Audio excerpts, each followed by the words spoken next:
buenos días y bienvenidos al canal Historias bélicas que merecen ser contadas. En este vídeo vamos a ver qué fue de von Manstein, para muchos el mejor mariscal de campo de la Segunda Guerra Mundial. Von Manstein sin duda se destacó por sus campañas en Francia, siendo uno de los principales artífices de la operación que concluyó con la derrota de Francia en apenas 5 semanas. Luego también se destacó por su actividad principalmente en el frente oriental, donde tomó Sebastopol en 1942 y tras esto pasó un breve periodo en la zona cercana de Leningrado, pero rápidamente fue llamado al sector sur cuando se produjo el sitio a las tropas alemanas en Stalingrado.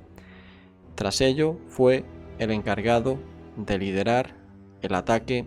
que tenía como objetivo liberar a las tropas de Stalingrado para permitirles una retirada organizada,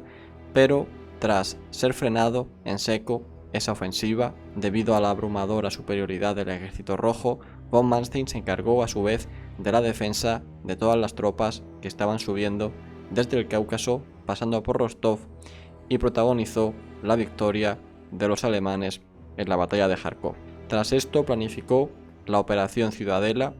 en la que él quiso atacar antes, pero no se le permitió, con la excusa de que debía esperar todavía la llegada de más refuerzos alemanes, y finalmente en julio de 1943 protagonizó el ataque en la Pinza Sur, pero una vez más debido al tiempo que los rusos habían tenido para fortificar bien sus defensas y a su enorme superioridad numérica, la ofensiva alemana fracasó, a pesar de que ocasionó 4 veces más bajas al ejército rojo de las que ellos habían sufrido. Después de eso, von Manstein pasó el resto de su actividad de la Segunda Guerra Mundial en batallas defensivas en la zona sur, destacando las batallas en torno al río Níper, pero finalmente, y después de continuas discusiones con el líder de Alemania, el 30 de marzo de 1944 fue cesado de su cargo y nunca más volvió a la actividad en todo el año que todavía le faltaba al conflicto por acabar. Las discusiones que tenía con el líder de Alemania fueron básicamente por pedir libertad de movimientos frente a la inmovilidad que se le pedía continuamente por su superior directo. Tanto es así que el propio Manstein mandó una carta en la que decía que no entendía por qué se le había asignado a él el mando de las tropas en ese sector si al final no podía hacer nada de lo que él quería, invitando a que le reemplazaran si no le gustaba lo que él estaba haciendo. Tras ser revelado el 30 de marzo de 1944, otros generales como por ejemplo Guderian pidió reiteradamente al líder de Alemania que se le volviera a dar el mando de algunas tropas en el frente debido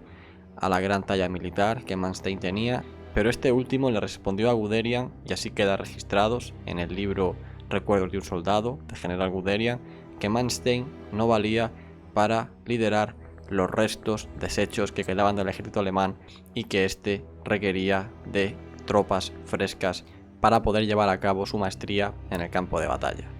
Pueden juzgar ustedes mismos, pero esta fue la conversación que mantuvieron el líder de Alemania y Guderian. Finalmente, y llegando la guerra a su fin, Manstein se retiró de su casa en Prusia Oriental, lugar donde había nacido,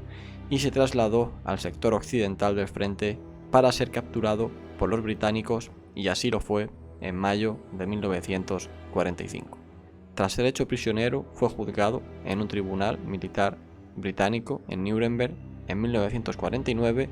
y fue declarado culpable de unos cargos que están relacionados, para resumir, sobre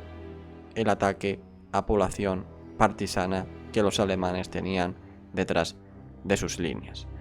Hubo algunos oficiales británicos que no estuvieron de acuerdo con esta sentencia de 12 años de prisión a la que fue condenado Manstein, por lo que pagaron su fianza, pero aún así tuvo que estar 4 años en prisión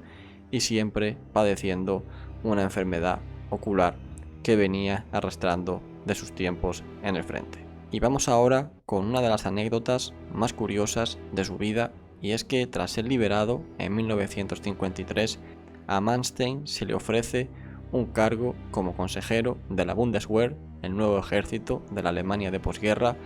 para que ayude tanto a la reconstrucción del ejército alemán, que estaba por supuesto en manos de los aliados occidentales, y a su vez se le pone la misión para que sea uno de los principales consejeros del propio ejército que tienen los aliados occidentales en la zona en previsión de un posible enfrentamiento con la Unión Soviética. Y es que ¿quién podía haber mejor que él para liderar al ejército aliado en esta posible guerra? ¿Qué general contaba con mayor experiencia combatiendo al ejército rojo y sobre todo qué general podía sacarle tanto rendimiento a unas tropas que siempre estaban en inferioridad frente a la abrumadora superioridad soviética? En estos años Manstein también aprovechó para escribir sus memorias, Victorias frustradas y recuerdos de un soldado, y finalmente Manstein se jubila de su puesto como consejero de la Bundeswehr. Manstein finalmente fallece el 10 de junio de 1973 en Baviera, contando en su entierro con gran cantidad de antiguos compañeros y nuevos. Y hasta aquí el vídeo de uno de los mejores estrategas sin duda de la Segunda Guerra Mundial. Si te ha gustado el vídeo suscríbete, nos vemos en el próximo.